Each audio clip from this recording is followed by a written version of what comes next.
सबसे पहले मैं बात करूँगी हेल्थ केयर का, जो कि दिल्ली गवर्नमेंट का, करंट दिल्ली गवर्नमेंट का फ्लैगशिप सेक्टर रहा है, जिसमें मोहल्ला क्लिनिक्स बहुत ही चर्चित रूप से सबके सामने एक कंसेप्ट आया था। लेकिन इसमें बात ये आती है कि दिल्ली की 2.5 करोड़ की आबादी के लिए मात्र 500 मोहल्ला क्लिनिक अपर्याप्त है, जबकि 2000 करोड़ रुपए आवंटित हुए हैं 1000 मोहल्ला क्लिनिक्स के लिए। लेकिन फिर भी उसमें से आधा ही नंबर आपके सामने मौजूद है। और सबसे बड़ी जो बात है कि ये मोहल्ला क्लिनिक्स सिर्फ जो बेसिक छोटी मोटी बीमारियां हैं या फर्स्ट एड जैसे इश्यूज को ही हैंडल कर पाती हैं। सेकेंडरी और टर्शरी केयर के लिए आज भी दिल्ली की जनता को उन बड़े ओवर क्राउडेड हॉस्पिटल्स की तरफ जाना पड़ता है। न्यूज़पेपर रिपोर्ट्स अक्सर under staffed facilities, overburden doctors, बहुत लंबी कतारें इनका वर्णन करती हैं। हमारी ग्राउंड रिपोर्टिंग के अनुसार बहुत सी मोहल्ला क्लिनिक्स दिल्ली की अक्सर बंद ही मिली, और जिसमें जो बेसिक मेडिसिन हैं, एंटीबायोटिक्स हैं, उसके उपलब्ध न होने की समस्या सामने आई। लगभग 8,700 करोड़ रुपए आवंटित करने के बावजूद स्वास्थ्य सुविधाएं खस्ता हालत में हैं हमारी दिल्ली में। 2024 में इसी वजह से 2024 में 30% गिरावट देखने को मिली पेशेंट्स के नंबर में। 30% फुटफॉल में गिरावट दर्ज की गई है।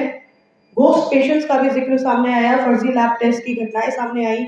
एंटी करप्शन ब्रांच की ये रिपोर्ट है। इसके बाद मैं आपका ध्यान पर्यावरण पे लाना चाहूंगी, जिसमें वायु प्रदूषण, जिस जहरीली हवा में हम लोग सांस ले रहे हैं, वो सबसे पहले सबके दिमाग में आती है।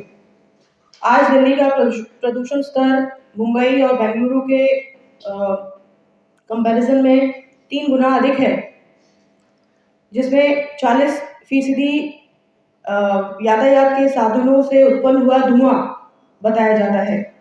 लेकिन इसका समाधान भी है। अगर पब्लिक ट्रांसपोर्ट सिस्टम को एनहांस कर दिया जाए, सार्वजनिक यातायात के साधनों के नंबर बढ़ा दिए जाए, तो इस समस्या का समाधान संभव है। लेकिन मात्र 7,600 बसें 2.5 करोड़ दिल्ली की जनता के लिए अपर्याप्त हैं। बसों की कमी, अनियमित शेड्यूल, ये सब कॉमन डेली दर्ज होने वाली शिकायतें हैं।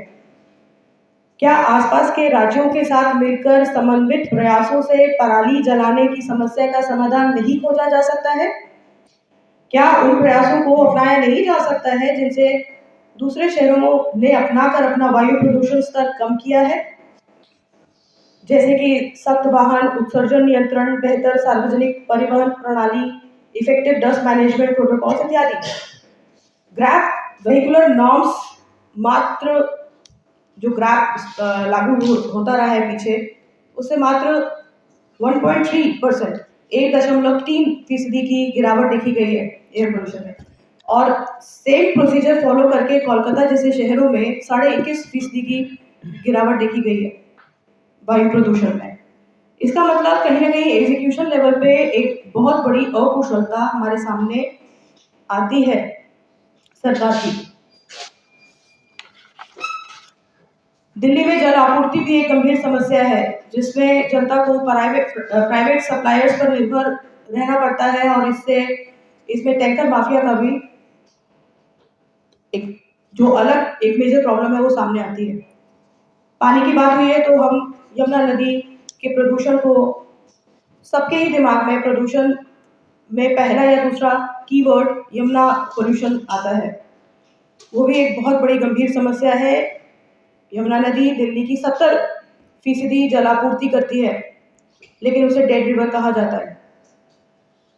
हेवी फ्रॉथ, बढ़ता बीओडी स्तर, घटता डिजॉल्व ऑक्सीजन स्तर, बड़ी मात्रा में हार्मफुल बैक्टीरिया एवं अन्य माइक्रोब्स का पाया जाना नदी की बदहाल स्थिति को दर्शाता है। ये आए दिन न्यूज़पेपर्स की रिपोर्ट्स होती हैं। बढ़ते सीवेज की मात्रा, जितने सीवेज ट्रीटमेंट प्लांट्स हैं वो इनएफिशिएंट हैं। जो भी सीवेज जनरेट होता है उसको ट्रीट करने में वो पर्याप्त मात्रा में सीवेज ट्रीटमेंट नहीं कर पाते हैं। क्यों सीवेज ट्रीटमेंट प्लांट्स असमर्थ हैं?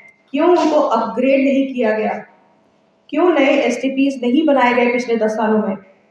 ड्रेन ट्रैपिंग, ये सब किसकी जिम्मेदारी है? NGT, high court, supreme court की फटकार के बावजूद क्यों इन समस्याओं का समाधान नहीं निकाला जाता है? पिछले 5 सालों में 6,800 करोड़ खर्च होने के बावजूद क्यों यमुना नदी का एक छोटा सा भी हिस्सा स्वच्छ नहीं हो पाया है? क्या हमें स्वच्छ हवा और स्वच्छ पानी का अधिकार नहीं है? दिल्ली चुनाव, दिल्ली में लागू की गई नीतियां समग्र राष्ट्र का ध्यान आकर्षित करती हैं। अन्य राज्यों के लिए दिल्ली में लागू की गई नीतियां अनुसरण करने के लिए मानक स्थापित करती हैं। इसलिए दिल्ली वासियों से ये दिल्ली वोटर्स वॉइस, जो कि स्वतंत्र जन आवाज का एक प्रयास है, समस्त दिल्ली वासियों से अपील करता है कि आप 100% मतदान करें और उन्हीं उम्मीदवारों और पार्टियों को समर्थन दें जो नागरिक को स्वस्थ जीवन, शिक्षा, प्रदूषण से मुक्ति एवं अन्य समस्याओं से निदान दिलाने के लिए प्रतिबद्ध हो।